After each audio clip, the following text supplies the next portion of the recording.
तो रामायण खोल के देखोगे भरत जी भी उसी प्रकार से रहना प्रारंभ कर देते हैं। नंदीग्राम में जाकर के एक पर्णकुटी बना लेते हैं।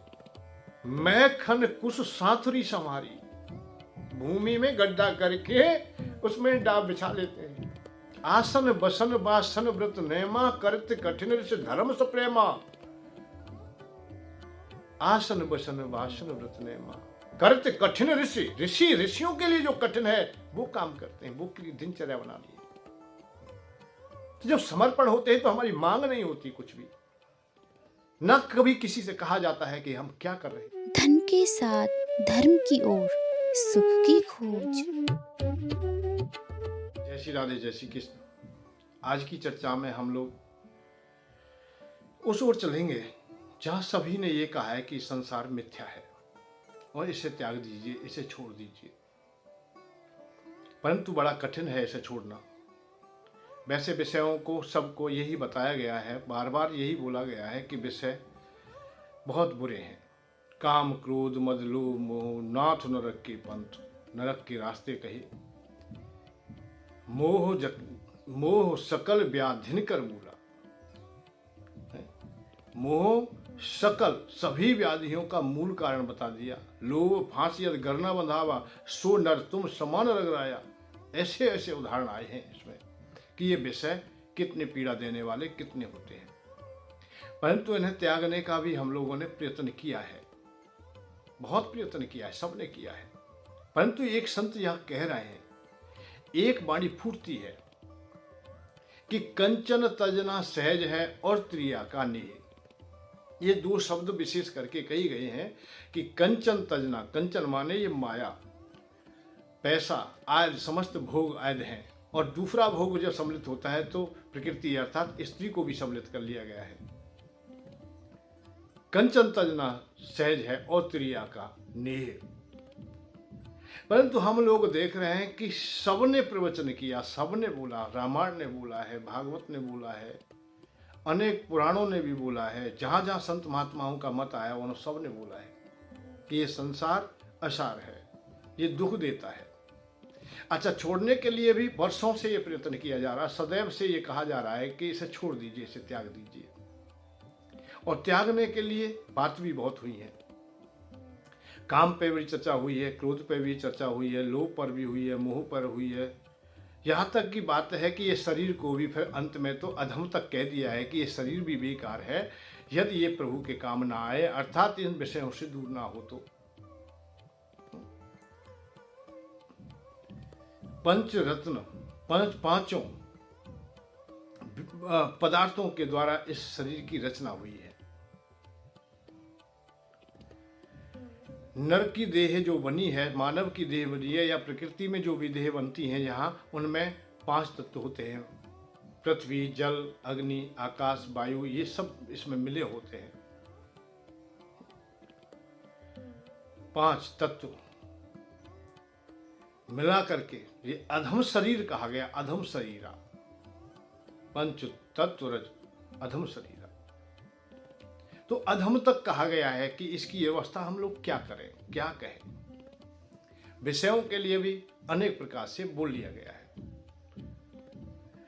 और बड़ा कठिन काम है ये, क्योंकि हम लोग देखते हैं संतों को, महात्माओं को, उन्होंने छोड़ने का प्रयत्न तो बहुत किया था। संतों ने बहुत बार कहा था कि मैं छोड़ रहा हूं, संकल्प लिए थे। विश्वामित्र महामुनि संकल्प लेते हैं, सौभिर ऋषि संकल्प लेते हैं, नारद जी संकल्प लेते हैं, शारद्वाज संकल्प लेते हैं। कितने ऋषियों की चर्चा आएंगी कि मैं काम विजयी होऊंगा, अब मैं काम की ओर ध्यान ना दूंगा, स्त्री का संग ना करूंगा। सौभिर ऋषि ने यह बात कही थी, परंतु परिणाम में कुछ समय के बाद में वो विवाह कर लेते हैं। मानधाता सूर्यवंशी हैं, उनकी 50 कन्याओं से विवाह करते हैं, 1-2 नहीं 50 कन्याओं से विवाह करते हैं। मुनि विश्वामित्र मेनका से विवाह कर लेते हैं, अर्थात उनका संग कर लेते हैं, उनसे एक पुत्री पैदा हो जाती है जिसका नाम शकुंतला होता है। देवर्षि नारद काम विजयी होते हैं, परंतु कर्तापन का भाव उनके हृदय में समा गया और वो ही आगे चल करके विश्व मोहिनी के फेरे में आ गए और अपने को भी उस प्रकार से परिणत कर दिया, स्वयं बंदर बन के रह गए। अर्थात मानवता से भी दूर चले गए, काम में अंधापन तक आ गया उनके। तो विषय कंचन तजना सहज है और त्रिया का नेह, और वो कवि कह रहा है कि सहज है, बिल्कुल सहज है, कोई कठिनाई नहीं है। बात इसी बात की है कि ये सहज कह कैसे दिया उन्होंने, या इससे भी कोई अलग कोई और चीज है जो हमें पानी है। ये तो भाई सहज चीज है, कठिन चीज कोई और है, उसको हम पाएंगे, और उसे ना पाएंगे तब तक हमें शांति का मार्ग ना मिलेगा, या तब तक हम परमात्मा को नहीं जान पाएंगे, या हमें बोध ना हो सकेगा, हमें ज्ञान ना हो सकेगा, या हमारी सही प्रणाली ना अपनाई जा सकेगी। तो विवेचन अपने अपने तरीका से सबने किया है, रामायण ने भी किया, सबने किया है। जबकि यह सब चीज कठिन है भाई, पैसा बड़ा कठिन है त्यागना। हम शास्त्रों को और नहीं पुराणों को हम जब देखते हैं तो देवताओं का और दैत्यों का भी जो संग्राम हो रहा है वो अर्थ पर ही हो रहा है, अर्थात राजपाट पर हो रहा है, कंचन पर भी हो रहा है, अर्थात धन पर ही हो रहा है। एक युद्ध नहीं, देवासुर संग्राम अनेक बार हुआ है। राजा बलि जब पूरी संपत्ति को लेकर के बैठ जाते हैं तो भगवान को भी अवतार लेके आना पड़ता है कि देवताओं का भी हिस्सा है, उन्हें भी दिया जाए। तो 52 रूप धारण करके राजा बलि से दान के रूप में उस संपत्ति को लेकर के देवताओं को दे देते हैं। तो ये क्रम तो निरंतर चलता रहा। धन तो छूटा ही नहीं, धन देवताओं से ना छूटा, यक्ष गंधर्व आदि की भी चर्चा करते, उनसे भी ना छूटा। मानव से कहां छूटता दिखाई दे रहा है, क्योंकि मानव तो यहां विषयों के द्वारा ही उत्पन्न है। जिन विषयों को त्यागने की बात कर रहे हो भाई, त्यागा तो हो जाता है। जैसे अब मछली से कह दिया जाए तू जल को त्याग दे, अब मछली और जल का जो संग है वो बड़ा नजदीकी संबंध है, क्योंकि जल ना होता तो मछली का प्राकट्य ही नहीं होता, उसका जो जीवन है वो उससे ही उसकी सत्ता है, और जल नहीं है तो उसकी सत्ता ही खत्म हो जाएगी, उसका रहना सहना सब जीवन ही नहीं है। उत्पत्ति ही उसकी जल से हुई है, इसलिए जल से अलग नहीं हो सकता है। तो हमारी भी उत्पत्ति इन विषयों से हुई है भाई। हमारे माता पिता के पास भी लोभ था, हमारे माता पिता के पास भी काम था, उनके पास भी क्रोध था, उनके पास भी मोह था, हर विषय उनके पास था, और उसी को मिला करके उनकी देहों में रग रग में खून में मिला हुआ है वो। उन्हीं के शुक्र से हम लोग पैदा हुए हैं, माता पिता दोनों का संग है, तो उसका परिणाम है हमारी ये देह। अब बताइए, जिससे हम पैदा हुए हैं और जो चारों ओर है हमारे, ऐसी कौन सी अवस्था है जहां काम ना हो, ऐसी कौन सी अवस्था है जहां क्रोध ना हो, ऐसी कौन सी अवस्था है जहां लोभ ना हो? जब लोभ है तो फिर मोह भी है, और लोभ और इच्छाएं रही हैं तो क्रोध भी है, क्योंकि उनकी पूर्ति नहीं होती है तो क्रोध आ जाता है। हमारे हृदय में भूख लगती है तो कामनाएं उत्पन्न हो जाती है, कुछ पाने की हो जाती है, कुछ अधूरा देखते हैं तो उसे पूरा करने की। तो ये विषय तो निरंतर हमारे चारों ओर घेरे हुए हैं हमें, परंतु फिर भी कवि कह रहा है, अर्थात रचना कह रही है कि कंचन तजना सहज है और त्रिया का नेह। इनको हम लोग सहजता से तज सकते हैं, जबकि बड़े कठिन हुए हैं। कठिनता दिख रही है हमें चारों ओर। हम जिस उदाहरण को हम सामने रखते हैं उसी में लगता है कि भाई नहीं छूट सकता है, क्योंकि देवता जब स्वर्ग में बैठ करके भी हम धन को नहीं छोड़ सकते, संपत्ति को नहीं छोड़ सकते, स्त्रियों को नहीं छोड़ सकते। स्वर्ग में भी जब प्रतिष्ठा हुई तो स्त्रियों संग में है, अप्सराओं की चर्चा बहुत आती है। अर्जुन भी जब स्वर्ग में गए हैं तो वहां अप्सराओं की चर्चा आई है, और ये बात कही गई है कि भाई अर्जुन के लिए जब स्वर्ग में आए हैं, स्वर्ग में तो सभी सुख प्राप्त होंगे ही होंगे, स्वर्ग ही तब है वो। अरे बारात में जा रहे हो तो बाजा बजेगा ही बजेगा, उसके गुण तुम्हें आएंगे ही आएंगे। आप कोयला की खान में जाएंगे तो कहीं ना कहीं तो दाग लगेगा ही लगेगा। जल की बरसात हो रही है तो गीले होंगे ही होंगे, और अग्नि तुम्हारे सामने है तो उसकी तपन तुम्हें मिलेगी मिलेगी। ऐसे ही स्वर्ग में भी आप लोग जाओगे तो ये भोग तो सामने आएंगे ही आएंगे। अच्छा खाना, अच्छा रहना, अच्छा पहनना, मनोरंजन के अनेकों साधन, पैसे के लिए चिंतित नहीं होना है, सुंदर अप्सराओं का संग है, सब कुछ मिलता है। तो अर्जुन को भी वही कुछ मिला। तो स्वर्ग में भी जब कामना ना मिट सकी हमारी, लोभ ना जा सका, हमारा काम ना जा सका, हमारा क्रोध ना जा सका, हमारा मोह ना जा सका, कोई भी विषय हमसे दूर ना हो सका, तो अब मृत्यु लोक में तो ये स्वाभाविक बात है, इनके द्वारा तो हमारी उत्पत्ति है, तो ये कैसे जाएंगे और किससे चलेंगे भाई? एक बात और जानी जाए कि गए कहां से। प्रयत्न तो बहुतों ने किया है कि हम काम विजयी हो जाएंगे, हम लोभ विजयी हो जाएंगे, हम संपत्ति आदि का सबका त्यागन कर देंगे, हम जंगल में चले जाएंगे, हम एकांतवास करने लगेंगे। पर जंगल में भी हम लोग देखते हैं कि जहां हम जंगल में बैठे, एकांत में बैठे, अकेले में बैठे, वहां आसपास हमने परिवारी जनों को देखा, हमने कीट पतंगों को देखा, हमने पशु पक्षियों को देखा, वो भी अपने परिवार के साथ में जी रहे थे। उनके हृदय में भी काम था, जिस काम को हम मारने के लिए गए वहां भी वो काम को अर्जित किए हुए हैं। वहां भी स्त्री और पुरुष का संग है, वहां भी बच्चों का पालना है, वहीं घर भी है, भोजन की व्यवस्था है, सब काम अपने अपने कर रहे हैं अपने तरीका से। एक चिड़ी है, अपने बच्चों के पालन कर रही है, मुंह में भोजन लाती है और उसे दे देती है। उसके हमने देखा मोह भी कितना भारी हो गया है, उसके हृदय में ममता कितनी है कि आप भूखी है और मुंह में निवेला है, मुंह के अंतर्गत भोजन है, हाथों में है अलग बात है, टिफिन में बंद है अलग बात है, और भूखे हैं और मुंह में हो, और मुंह के वो बच्चों को दे देती है, उनका पालन करती है। तो वहां भी विषय तो बरकरार है, निश्चित है, वो अलग हुए ही नहीं।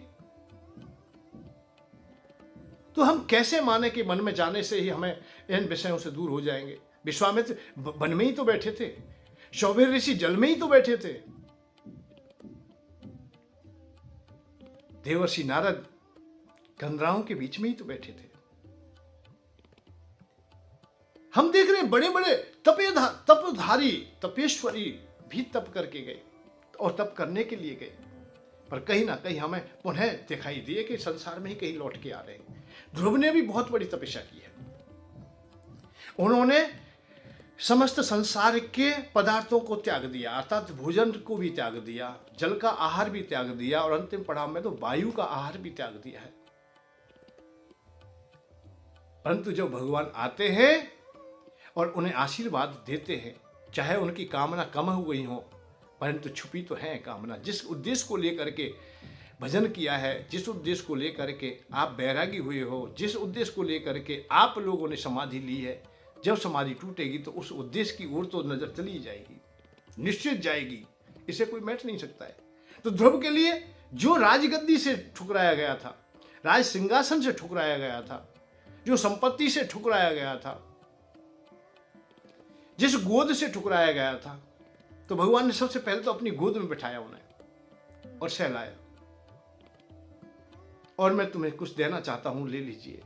भाई कि नहीं, बस रहूं कामनाहीन, चरण प्रेम दिन दिन बढ़े, नित प्रत होई नवीन। हे प्रभु, मेरा हृदय में तुम्हारे चरणों के प्रति प्रेम ही रहे।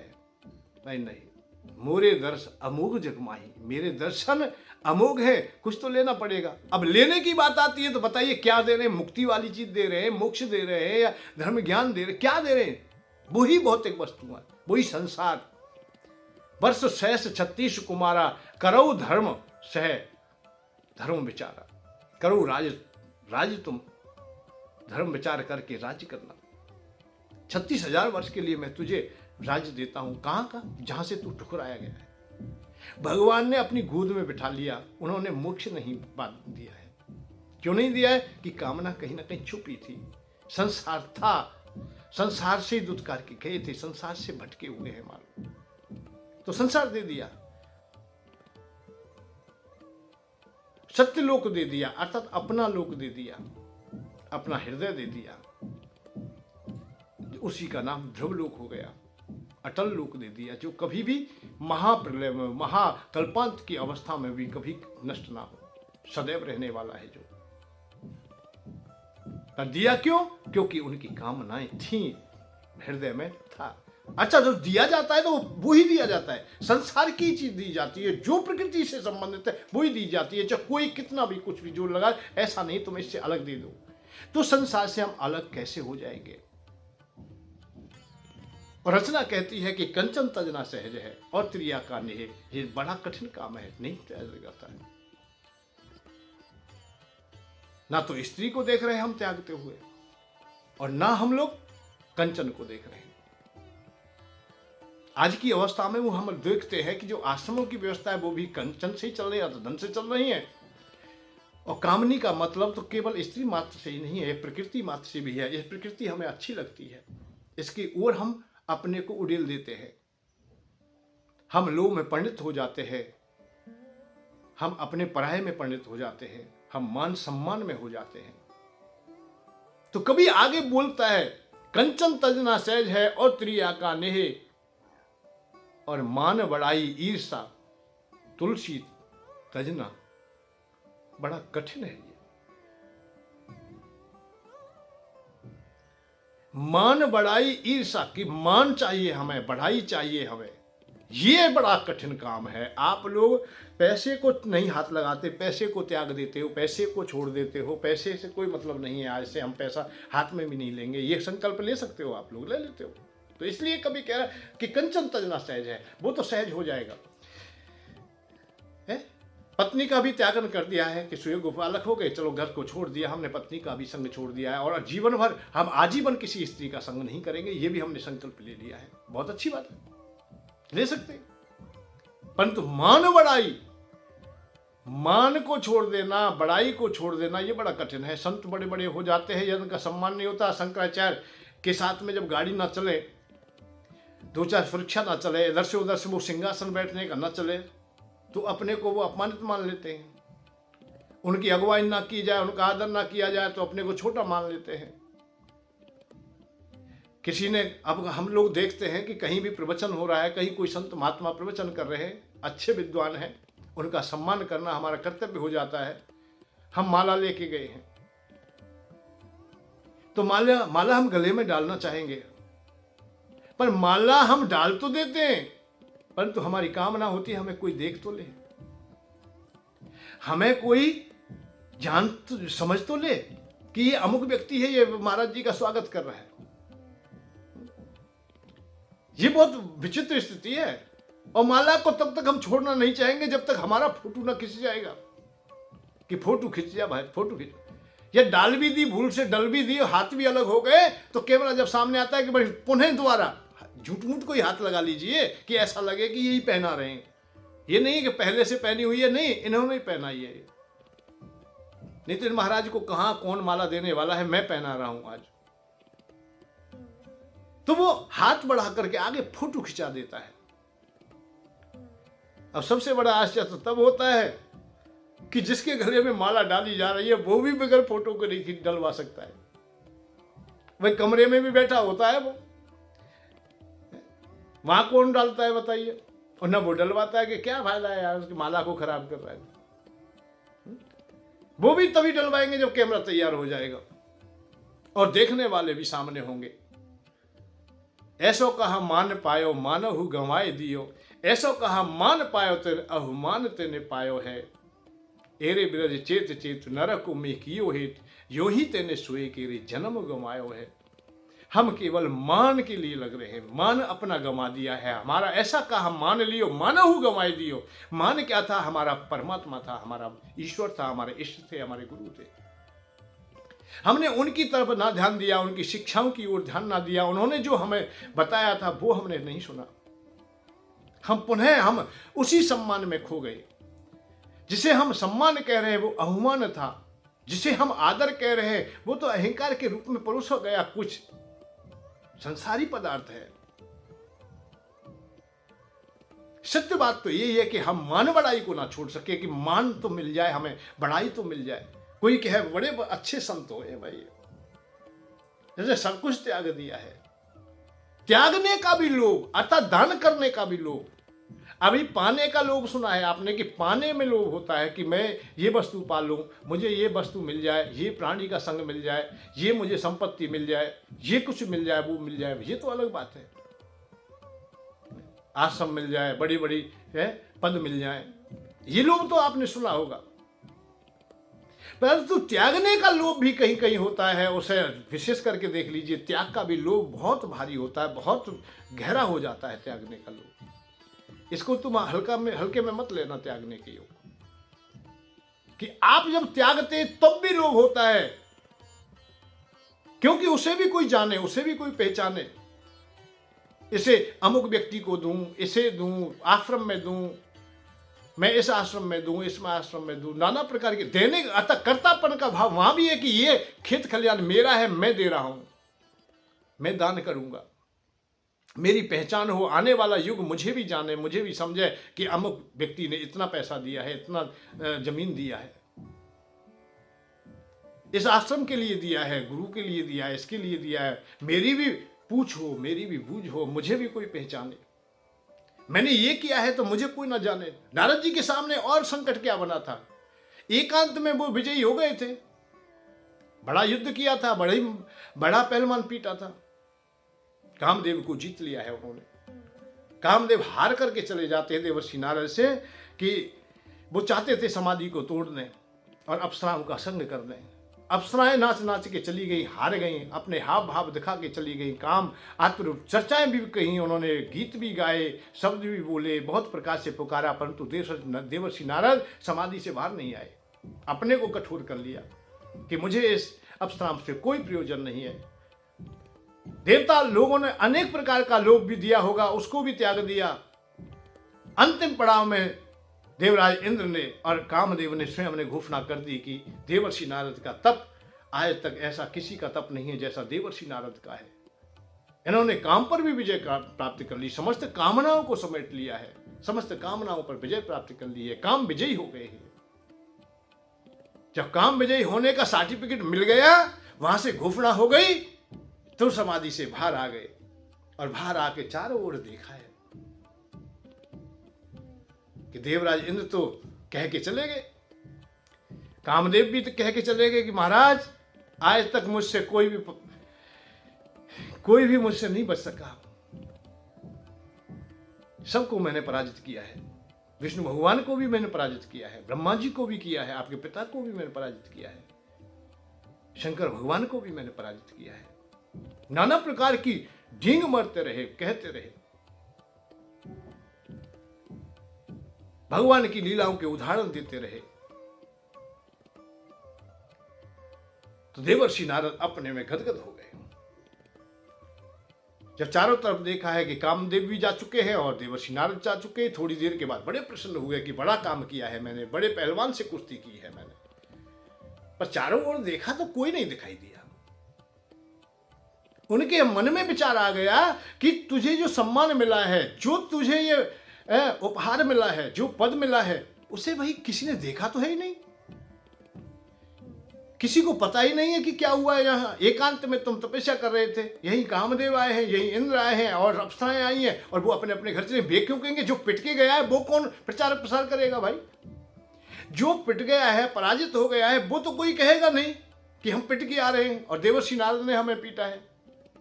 तो देवर्षि नारद स्वयं में विचार करते हैं भाई जब कोई जानेगा नहीं तो इस पद का मैं करूंगा क्या, इस प्राजी को मैं करूंगा क्या? आपको आज मान लिया जाए कि आपको भारत रत्न दे दिया जाए, अब कोई तुम्हें देखे नहीं, कोई तुम्हारी चर्चा करे नहीं, किसी को कोई पता नहीं, तो उसका क्या लाभ है? भाई लिख के अपने घर में रख लीजिए।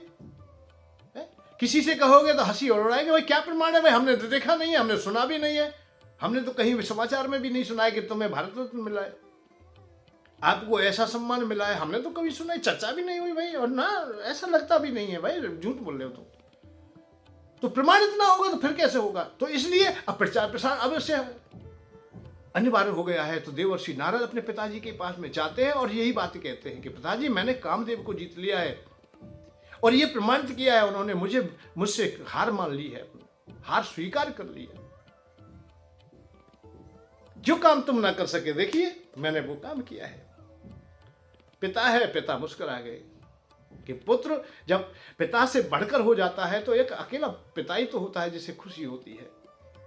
इस दुनिया में चराचर जगत में पिता ही एक ऐसा होता है, वो ये चाहता है कि मेरा पुत्र मुझसे कई गुना आगे हो जाए, ज्ञान में हो जाए, बलवान हो जाए, शीलवान हो जाए, गुणवान हो जाए, पदवान हो जाए, धनवान हो जाए, जो भी चीज़ें सब में चाहता है। पिता कहीं भी स्पर्धा नहीं करता है, बाकी के सब स्पर्धा करते हैं। कोई भी नहीं चाहता बाकी का कोई कि मुझसे बढ़कर कोई हो जाए। गुरु और पिता, गुरु के हृदय में चाहे भेद हो जाए पर पिता के हृदय में नहीं हो पाता है।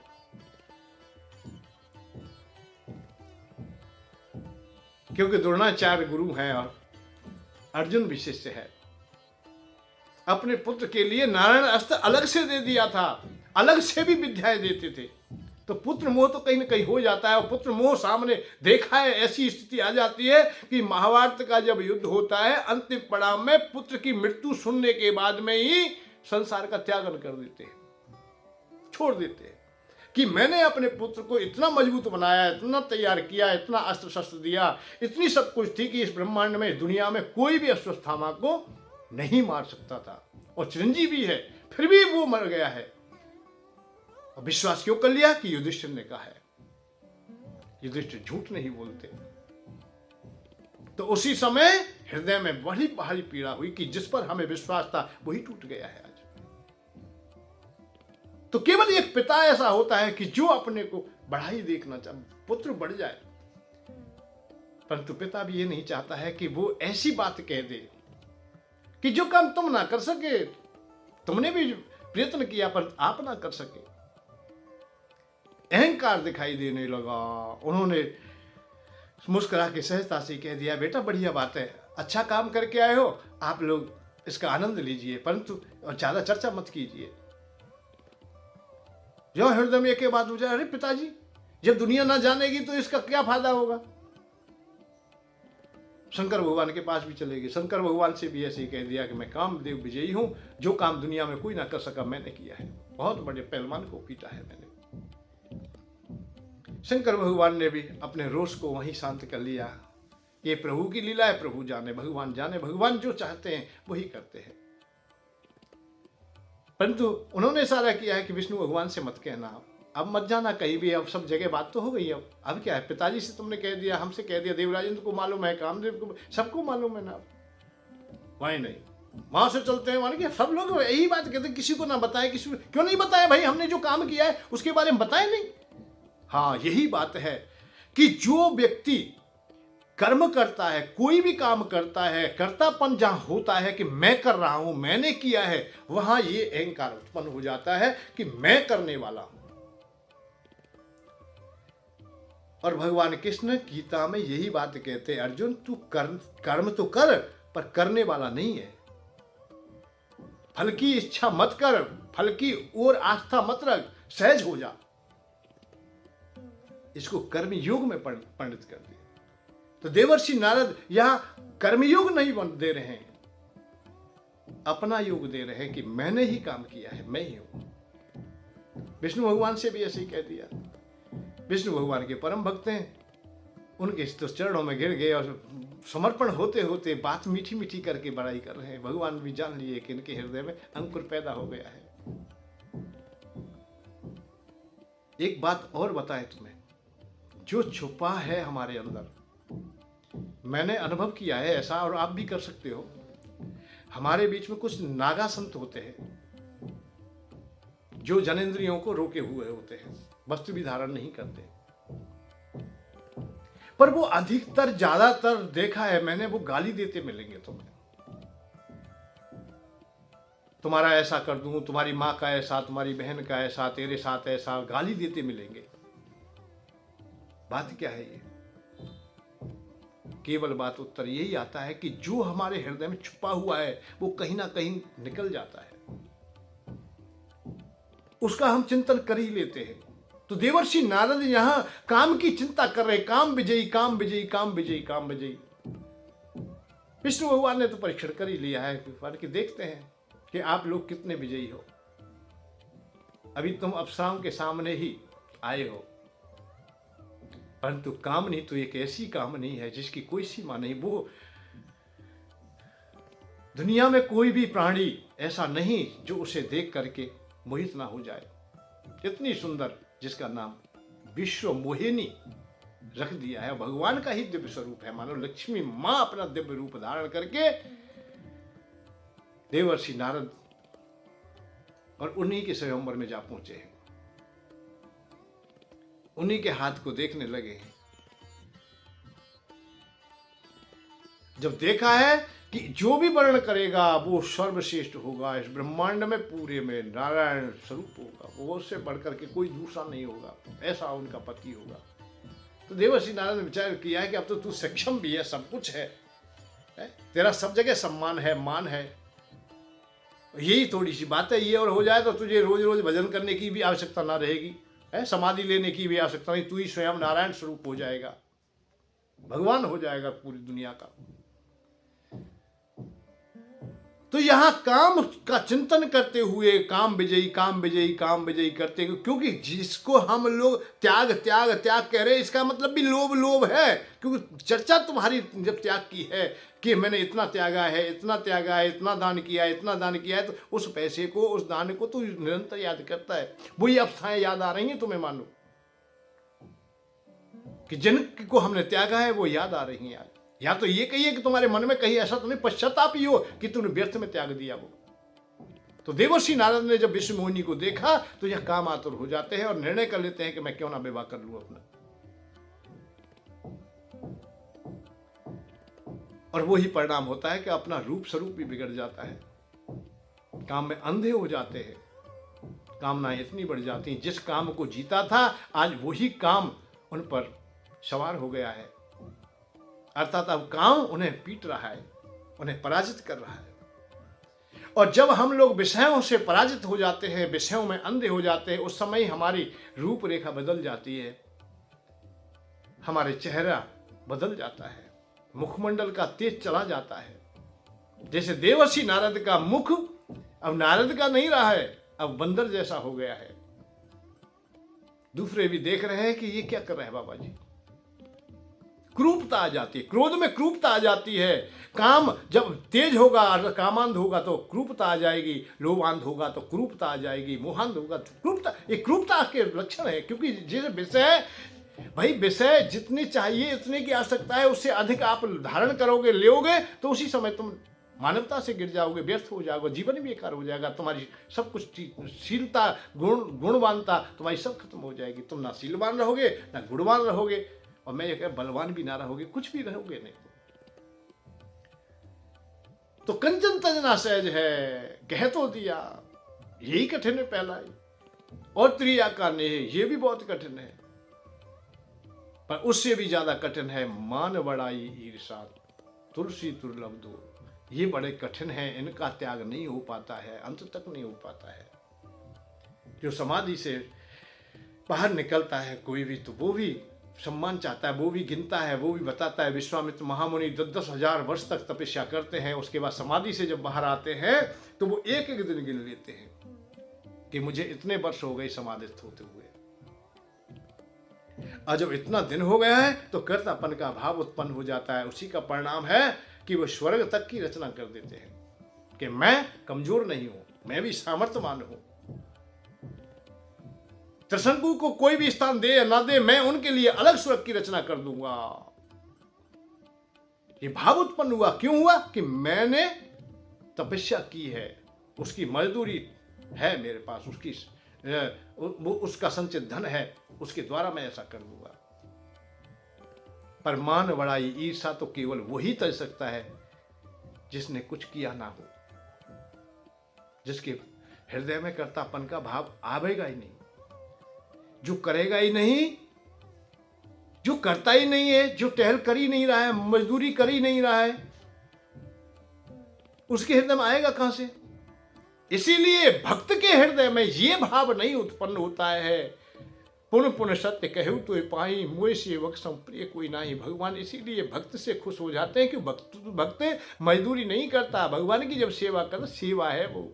सेवा को काम नहीं समझेंगे आप लोग, सेवा को मजदूरी नहीं समझेंगे, सेवा को आप टहल नहीं समझेंगे। सेवा सेवा में किया ही नहीं कुछ, भक्ति में कुछ किया ही नहीं। हनुमान जी आकर के भगवान राम जी से यही तो कहते हैं, सो सब तो प्रताप रघुराई, तुम्हारा ही तो प्रताप है प्रभु, मेरी कोई चतुराई ना है, मेरे को सुनाए हमें। सब प्रभु की कृपा है। भगवान आपकी कृपा थी तो सब कछु हुए। अपने ऊपर तो कछु ले ही ना है। भक्त अपने को मान दे, जो सेवा कर रहा हो कछु सेवा करे, भगवान को भोग लगा रहा हो या भगवान को नहला रहा हो, भगवान की भक्ति में डूबा हुआ है, उनके बिचों में आंखों में सजलता ही देखने को मिलती है। वो समाधि आदि की चर्चा नहीं करता, भूख प्यास को तो देह अपने में रखता ही नहीं, वो लांछन लगाता भी नहीं, वो कहता भी नहीं कि मैं तुम्हारे लिए इतना रोया हूं या इतने आंसू बहाए, क्योंकि वो आंसू तो निरंतर की धारा है, प्रेम की धारा है, जिसमें कोई अविरलता है ही नहीं कि वो बहती जा रही है या रुकेगी या कोई टुकड़ा है ही नहीं कहीं। ऐसी अविरल है कि जिसमें कोई विराम ना हो। किसके हृदय में? केवल भक्त के हृदय में। मन बढ़ाई ईर्षा आदि को केवल संत छोड़ सकता है, जिसका हृदय शीतल है, अर्थात भक्त छोड़ सकता है। भगवान ने बहुत अच्छी प्रकार से कही, ज्ञानी ध्यानी सब मुझे अच्छे लगे, बढ़िया लगे, सबसे प्रिय मुझे मानव लगता है। सब मेरे प्रिय हैं, ऐसा नहीं है कि जितनी भी चराचर जगत में कीट पतंग पशु पक्षी आज कोई भी क्यों नहीं है, सब मेरे प्रिय है। सब मम प्रिय सब मम उपजाए, सब ते अधिक मनुज मोहि भाए, तह मऊ ध्वज ध्वज में स्वतधारी। देखिए पहली पंक्ति में क्या कहा, सब मम प्रिय, सभी मेरे प्रिय है। सब मम उपजाए, मेरे द्वारा, सब ते अधिक मनुज मोहि भाए, मनुज मनुष्य, मनुष्य की बात को आप विशेष करके हृदय में धारण करें कि जो मनुष्य वही है जिसके पास मानवता है, जिसके पास भक्ति है, समर्पण भाव है, भक्ति के रूपांतर चाहे वो कोई भी क्यों ना हो, देश के लिए हो, धर्म के लिए हो, माता के लिए हो, पिता के लिए हो, भाई के लिए हो, किसी के लिए भी तुम्हारे हृदय में श्रद्धा उत्पन्न हो जाए, भाव उत्पन्न हो जाए, किसी की बात को तुम मान लेते हो, तभी तो मानव हो जाते हैं। भरत भैया अपने भाई की मान लेते हैं, जबकि वन में गए हैं कि भैया को मैं वापस लेके आऊंगा। जो वनवास हुआ है वो मेरी मां की करतूत रही है, मेरा अपराध नहीं है। भैया के लिए समर्पण है, न्यौछावर है। अंतिम पड़ाव में भगवान राम ने उन्हें अपनी पनाही दे दी, उन्होंने प्रसादी में मांग लिया है, तो उसी को आदेश मान लिया है, अपने स्वामी का आदेश मान लेता है। जो भक्ति हो, समर्पण होता है। हनुमान जी समर्पण है, इसलिए उनकी हर प्रकार कर्तापन का भाव वहां आता ही नहीं है कि मैं किस प्रकार से करता हूं। भरत भैया भगवान राम के लिए समर्पित हैं, तो रहना सहना भी उन्होंने उसी प्रकार से कर दिया। मेरा स्वामी, मेरा गुरु, मेरा भाई नंगे पैर रहता है, सूखे पत्तों के सहारे सो लेता है, कंदमूल फल खा लेता है, कोई साज श्रृंगार नहीं है। तो रामायण खोल के देखोगे भरत जी भी उसी प्रकार से रहना प्रारंभ कर देते हैं। नंदीग्राम में जाकर के एक पर्णकुटी बना लेते हैं। मैं खन कुश साथुरी समारी, भूमि में गड्ढा करके उसमें डाब बिछा लेते हैं। साथरी समारी, मैं खनिश साथरी समारी, आसन बसन वासन व्रत नेमा, करत कठिन ऋषि धर्म सप्रेमा। आसन बसन वासन व्रत नेमा, करत कठिन ऋषि, ऋषियों के लिए जो कठिन है वो काम करते हैं, वो के लिए दिनचर्या बना ली। तो जब समर्पण होते हैं तो हमारी मांग नहीं होती कुछ भी, न कभी किसी से कहा जाता है कि हम क्या कर रहे हैं। जैसा मुझे भेजता है, जैसा मुझे पुकारता है, ऐसा ही तो मैं मिल जाता हूं। भगवान ने यही तो कहा है। अब भक्त ने तो कुछ किया ही नहीं है, उसने मजदूरी की होती तो कुछ मांगता, इसलिए वो सहज होता है। और जो सहज हो जाता है, जो कुछ कामना ही नहीं करता, मांगता ही नहीं, मान व सम्मान भी नहीं, ये भक्त में ही तो ये गुण आता है कि उसे मान भी नहीं चाहिए, उसे सम्मान भी नहीं चाहिए, केवल समर्पण है, न्यौछावर है। उसके लिए भगवान न्यौछावर हो जाते हैं, अपने को उड़ेल देते हैं। तो यही बात कही गई है, तेहमऊ ध्वज ध्वज में सुतधारी, तेहमऊ धर्म निगम अनुसारी। यहाँ ज्ञानीन की बात आई, बड़े बड़े पंडितन की बात आई, समाधि वालों की बात आई कि ये मेरे प्यारे हैं, ये मेरे अच्छे हैं, ज्ञानी ये अच्छो है, ज्ञानी ते विज्ञानी अच्छो है, ऐसी बात कही। ज्ञानी ते अथ प्रिय विज्ञानी, व्रतधारी, आज ये सब मुझे पसंद है। पर अंत में आकर के उन्होंने यही बात कही, पुण्य पुण्य सत्य कहूं तो पाई, अरे मोए सेवक सम प्रिय कोई नहीं, मुझे सेवक से अधिक प्रिय में से कोई ना लगे, ना ज्ञानी लगे, ना समाधि वालों लगे, न शिष्टाचारी, सब सम हो जाते हैं। सबसे कोई श्रेष्ठ है तो वो है भक्त, और भक्ति ते ही भगवान मिले, ये और जान लेना भैया। ज्ञानी को भगवान मिले या ना मिले ये हमेशा संशय है, समाधि वाले को भगवान मिलेंगे या ना मिलेंगे ये भी संशय है। क्योंकि भक्त को निश्चित मिलना ये है कि उसकी तो कामना मोक्ष की भी नहीं है, वो ये कामना भी त्याग देता है, ये कामना हृदय में आने ही नहीं देता है कि मुझे मोक्ष मिले। वो मोक्ष भी नहीं चाहता, वो तो हर जीवन चाहता है, निरंतर जीवन चाहता है, जन्म ही जन्म मिलते रहे मुझे। केवल कामना इतनी होती है, प्रभु तुम्हारे चरणों से मेरा प्रेम दूर ना हो जाए, तुम मुझे चरणों से दूर मत कर देना, अपनी सेवा से दूर मत कर देना। हनुमान जी ने केवल इतना ही तो कहा, मुझे शरण से दूर मत कर, चरणों से दूर ना हो। और जो इतनी भावना रख लेते हैं तो भगवान उन्हें कब दूर करते हैं। किसको किया है? सूरदास जी को किया है, कि मीरा को किया है, कि रसखान जी को किया है, हनुमान जी को किया है, भरत जी को किया है, किसको किया बताइए, तो कहूं तक प्रमाण जाइए। सबको अपने हृदय से लगा देते हैं। जब समर्पण हो ना, थोड़ा सा नौछावर हो, अपने को उड़ेल दे। हनुमान जी को सदैव के लिए संग रख लिया। जब सबकी विदाई हो रही थी अयोध्या से, तो हनुमान जी बस हाथ जोड़े हुए, प्रभु मुझे, मेरा तो कोई काम ही नहीं, दुनिया में भी काम नहीं है कोई, मैं काम वाला नहीं हूं, मैं मजदूरी वाला नहीं हूं, मैं तो आपका हूं बस। और भक्ति में यही बात कही जाती है, मैं आपका हूं। उड़ेल दे अपने को, चतुरता को छोड़ करके, दक्षता को छोड़ करके, अपने नाना प्रकार के संकल्पों को छोड़ के, सर्वधर्मा परातेजा मामं सर्वं प्रजा, सर्वधर्मों का त्याग करके, जिन्हें तू अपना धर्म मान रहा था, कर्म मान रहा था, उनको भी विश्राम दे दे, अपने को उड़ेल दे बस। जो भी उड़ेल देता है, हनुमान जी ने उड़ेल दिया। हनुमान जी से आज भी हनुमान जी, देखिए राम दरबार में तो हनुमान जी हैं, राम दरबार कभी भी पूरा नहीं होता है। भगवान राम ने यहाँ पुत्र मोह नहीं सामने रखा। आप ये सोचते हो अपने पुत्रों को बिठा ले, नहीं बिठाए। राम दरबार में पुत्र नहीं मिलेंगे कहीं भी। दरबार पूरा तभी होता है जब उनका जेठा पुत्र साथ होता है। जेठा पुत्र कौन? हनुमान जी। क्योंकि हनुमान जी को प्रमाणित पुत्र मान लिया उन्होंने। जब माता के सामने गए तब रघुपत बोले मुस्काई। ये भगवान राम से जब सबसे पहले मिलते हैं तब भी यही बात आती है, तुम मम प्रिय भरत सम भाई, तू भरत के समान है रे। माता जी से मिलते हैं तो उन्होंने कह दिया तू मेरा बेटा है रे। क्योंकि हनुमान जी ने ये परिचय दिया था कि मैं भगवान जी का सेवक हूं, उनका बेटा हूं मैं, उनके अलावा मेरा अब कोई भी नहीं है। सत्य शपथ करुणा निधान का ही हूं मैं, उनकी ही सौगंध खा सकूंगा, क्योंकि वही मेरे और कोई नहीं। सबसे प्रिय कोई मेरा है तो वो भगवान राम है। तो माता जी ने उन्हें पुत्र में ही मान लिया था। अजर अमर गुण निध सुत हो, अजर अमर गुण निधि सुत हो, सुत बेटा, यहाँ सुत माने बेटा है। वही हनुमान जी भगवान जी के पास में वापस आते हैं खबरिया लेकर के, तो भगवान भी कह देते हैं, सुन सुत तोय उरन में नाई, देखो कर विचार मन माई, प्रति उपकार करो का तोरा, सन्मुख हो न सकत मन मोरा। मैं तेरा रेडी हो गया रे, केवल मैं तो इतना ही कहूंगा तू मेरा पुत्र है बस।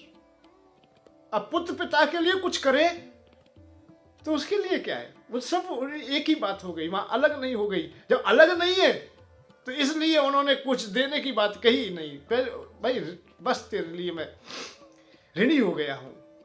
ऋणी का मतलब है कि अब तक तुम अलग थे, आज हम एक हो गए हैं, अब तू मेरा पुत्र हो गया है, और मैं इस ऋण को केवल इसी भाव से चुका सकता हूं कि तुझे मैं सदैव के लिए अपना पुत्र मानूं। कोई भी मंदिर मेरा बनाएगा, मानो आदेश दे दिया कि मेरे पुत्र को मत छोड़ देना। लवकुश पुत्र नहीं, हनुमान जी पुत्र है, इसलिए उन्हें बिठा लिया है। इस दुनिया में तुम देख लीजिए, भगवान राम के मंदिर हैं, उनमें हनुमान जी तो हैं ही, पर अलग भी हनुमान जी के मंदिर बहुत मिलेंगे। हर रास्ते पे मिल सकते हैं, हर नगर में मिलेंगे। ऐसा कोई नगर ना होगा जहां हनुमान जी का मंदिर ना हो, क्योंकि उन्हें कुछ चाहिए नहीं। जिसे नहीं चाहिए वही सब कुछ होता है। तो कंचन तजना सहज है और त्रिया का नेह, ये सब के लिए कब तक है? देखो, नहीं तजा नहीं जाएगा तब तक जब तक आप लोग कर्तापन का भाव रखते हैं, संसार में ही रहते हैं, संसार से जुड़े हुए हैं। जो भी संसार से जुड़ेगा उनसे नहीं त्यागा जाएगा। और संसार से त्यागने के बाद मन बढ़ाई को भी त्याग दोगे आप लोग। कोई मान करे ना करे, कोई पूछे ना पूछे, कोई परेशानी नहीं। हमें क्या मतलब, हमें तो चर्चा चल रही है, कथा चल रही है, तो कथा हम जहाँ बैठे हैं वहीं सुन लेंगे हम तो। मेरे प्रभु का गुणानुवाद हो रहा है, उसमें कोई परेशानी नहीं है। पर अहंकारी व्यक्ति तो सामने जाकर के ही अपनी प्रस्तुति देगा कि मैं हूं कुछ। मान और सम्मान दोनों का भूखा है। उनका सामने वाले का मान रखेगा, पर आप भी सम्मान चाहेगा। और जब तक ये व्यापार चलता रहेगा तब तक आप लोग और हम लोग सब लोग इस संसार में ही रहेंगे। ये भगवान ने व्यवस्था कर दी है कि मान और सम्मान, मान दूसरे को दिया जाता है और सम्मान खुद चाहता है। तो ये दोनों व्यापार चलते रहेंगे। सम्मान तुम्हें तभी मिलेगा जब तुम मान दोगे, दूसरे को मानोगे, दूसरे को स्वीकार करोगे, दूसरे का आदर करोगे।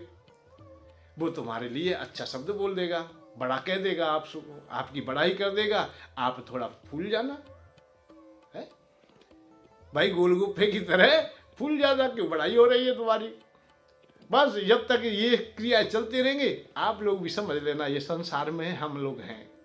ये पहचान भी मान लेना। जब तक तुम्हारे हृदय में ये चीज रहेगी, मान बड़ाई ईर्षा तुलसी दुर्लभ दो, ये दुर्लभ है, बड़ा कठिन है कि मान बड़ाई भी चली जाए हमसे छोड़ दें। मान बड़ाई को केवल वही छोड़ सकता है जो परम भक्त है, अर्थात भगवान के लिए, अपने गुरु के लिए समर्पित हो गया है। माँ अपने बालक की सेवा करती है तो उस समय मान बड़ाई के लिए नहीं करती कि मुझे ये बड़ाई देंगे कि देखो कितना सहला रही है, कितना करी। नहीं, एक अपना जीवन का कर्तव्य बन जाता है, सहजता बन जाती है। ऐसे ही बालक के रूप में भक्त होता है, भक्त अबोध होता है, सहज हो जाता है। भगवान उनको हर प्रकार से पालते रहते हैं और भगवान को छोड़ करके वो भी नहीं जाता। जैसे अलवाई गाय को बछड़ा छोड़ के नहीं जाता, ऐसे भक्त भी किसी भी समय किसी भी अवस्था में छोड़ के नहीं जाता, चाहे विषम परिस्थिति क्यों ना हो जाए। हनुमान जी को चाहे बाण क्यों ना लग जाए, भरत भैया ने बाण मार दिया, परंतु गिरते गिरते भी उन्होंने अपना चिंतन नहीं छोड़ा, चित्त का चिंतन नहीं छोड़ा। यही तो भक्ति है और यही ये स्थिति आती है। इसलिए आप लोगों का निर्णय है कि कंचन तजना सहज है और त्रिया का नेह, मान बड़ाई ईर्षा तुलसी दुर्लभ दो। ये दो है बड़ी कठिनाई है, इनको भी समझ लीजिए। इनको तज सकता है कब? जब आप लोग समर्पण हो जाएंगे, न्योछावर हो जाएंगे। और ये तभी होता है जब आप लोग पूर्ण रूप में भगवान के लिए समर्पित हो जाते हैं। करुणा तुम्हारे हृदय में उत्पन्न हो जाती है और करुणा का जब तक अभाव रहेगा तब तक अधूरापन रहेगा। जय श्री राधे, जय श्री कृष्ण। कल फिर कोशिश करेंगे और कल के लिए विशेष करके बात हम लाना चाहते हैं। आज चर्चा हुई है तो करुणा पर ही छूट रही है, तो करुणा पर ही आए कल। अरे मानव हंसना बंद कर, रोने से कर प्रीत, बिन रोए ना पाइए प्रेम प्यारा मीत। हसस कांत न पाइए तिन पाया तिन रोए, हंस खेले प्रीतम मिले कौन सुहागिन होए। हंस रोने से सस्ता नहीं, देखो आंख पसार, ये अमृत की धार है जन्म सिद्ध अधिकार। कल के प्रवचन में हम कोशिश करेंगे कि रोना भी क्या अच्छा होता है, जबकि दुनिया में रोना तो बढ़िया नहीं बताया जाता है, परंतु हाँ कहीं ऐसी ऐसी अवस्थाएं भी हैं कि रोने में भी बड़ा आनंद है। तो वो कौन सा रोना है और किस प्रकार से रोया जाता है या कैसे रोते हैं जो आनंद प्राप्त कर लेते हैं और भगवान तक पहुंच जाते हैं। रोना भी तुम्हारा भगवान तक पहुंचाने का साधन है। कल आप लोग सुनेंगे। जय श्री राधे, जय श्री कृष्णा। धन के साथ धर्म की ओर सुख की खोज।